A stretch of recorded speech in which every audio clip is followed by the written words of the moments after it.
Hello po mga kababayan, kamusta po kayo? Sana po nasa maayos po kayong kalagayan. At samahan niyo po yung lingkod at tayo po magkomentuhan dito po sa Tambayang Makabayan. Magumpisa na po tayo. Komentuhan po natin ang ating Vice President na nasa United Kingdom po at nasa kanya po mga biyahe dahil alam naman po natin na siya po ipapunta sa kanyang ama sa Dahig na pinatapon na walang due process. Hindi po ba? At ayon po sa ating Vice President, kung gusto ni Bangag na tinatawag na kanyang ate na siya'y tanggalin, gagawin niya ang lahat. Matanggal lang daw po ang Vice President. Pero ang Vice President naman po, ayon naman po sa kanya, ay never siyang mag-resign dahil nga po ang tiwala ng taong bayan ay nasa kanya. Hindi niya pwede pong tanggalin at ipasawalang bahala na lang ang tiwala ng taong bayan na mahigit 32 million na bumoto sa kanya. Pakinggan po natin ang ating Vice President at panuorin.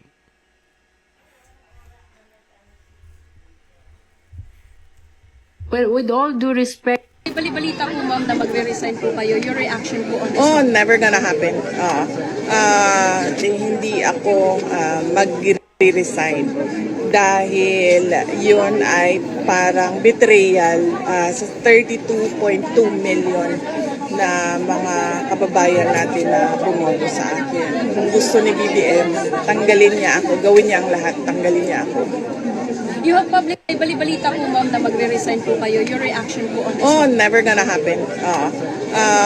Hindi ako magre-resign dahil yun ay parang betrayal sa 32.2 million na mga kababayan natin na bumoto sa akin. Kung gusto ni BBM, tanggalin niya ako, gawin niya ang lahat, tanggalin niya ako.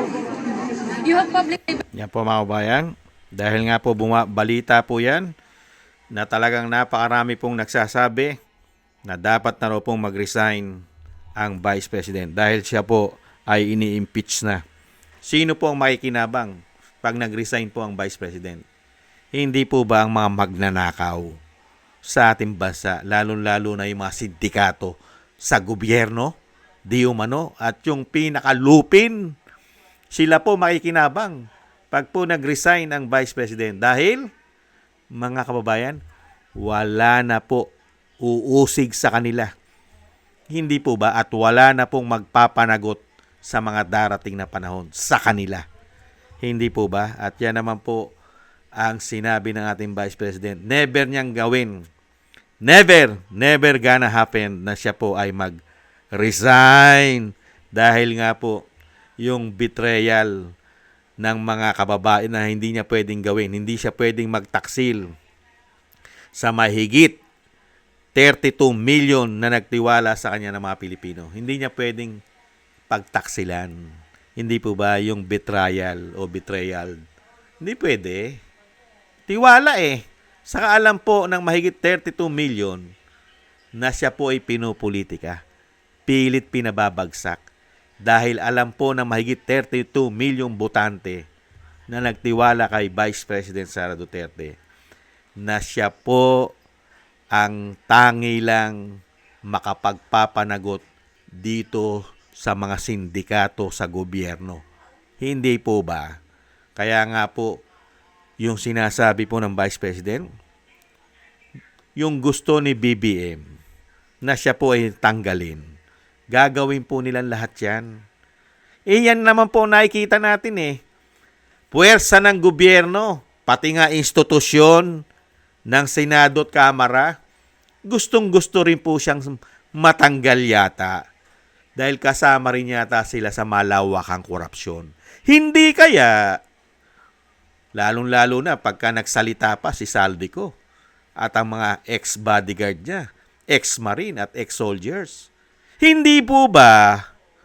Napakarami nila. Kaya nga kailangan nilang sibakin. At ngayon ay umuugong pa na dapat daw mag-resign ng Vice President. Tuloy-tuloy lang po Vice President. Dahil may awa po ang Panginoon. At hindi naman po ipag-aadya ng may kapal na ang maghari sa ating bansa ay puro magdanakaw at sinungaling at mambubudol. Hindi po ba? Hindi po ipagkakalob ng matagalan po yan. Sana sa lalong mabilis po ay muli pong umayos at bigyan naman po ng katulad po ng ginawang serbisyo ng inyong ama ang bansang Pilipinas, na talagang nakita po yung malaking pagbabago, lalo-lalo po yung sinasabing tunay na serbisyo, may tapang na, may malasakit pa. Yan po ang nakita naming mga Pilipino, majority ng mga Pilipino, yung serbisyong malasakit na sinamahan pa ng tapang. Kaya nga po ang mga kriminal gumagamit ng mga pulburon, pati mga pulburon lord. Hindi po ba mga kawatan, mga magnanakaw, natakot? Pati po ang mga sindikato sa gobyerno, natakot. Mga smuggler, pati mga oligarkiyang nananamantala sa ating bansa ay natakot. Hindi po ba? Yan ang kailangan ng ating bansa, yung may tapang na, may malasakit pa para sa bayan at sa mga Pilipino. Mabuhay po kayo, Vice President Sara Duterte. At ang mahigit 32 million pa sa panahon ngayon ay hihigit pa ang tiwala sa inyo ng mga botante.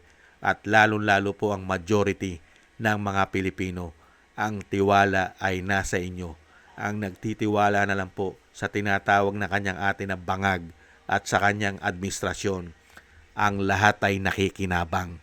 Ang mga may pakinabang na galing po sa nakaw di umano. Maraming salamat po at thank you po mga kabayan, at maraming salamat po sa nagusto po ng ating Tambayang Makabayan sa YouTube at TikTok. At ganoon din po sa inyo, mga nagko-comment, like, share, and subscribe at patuloy po nagsusubscribe. Maraming salamat po. At thank you rin po sa mga nagbibigay po ng tulong at biyaya.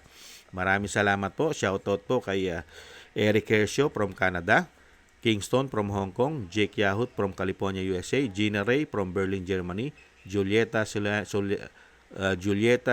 from Sydney, Australia, Baby Roman, Ate Isa from Cagayan, Bali, Jem Aris from United Arab Emirates, ako si Pilam, Ani Jo, kay Tatay Nick from Toronto, Canada, Mary Natividad Blinden from Netherlands, kay Jesus Valdepena, Rolando Guerrero, Mila Yi, Felipe Shapno from Texas, USA, at Ma'am LB Sermani from North Miami, Florida, USA, kay Mika Legaspi, Frank Zamora from California, USA, at Romulo de Binagracia from Bacolod City. Shoutout po sa inyo lahat. Ingat-ingat po kayo sa inyo po mga paggawa at God bless po sa inyo lahat.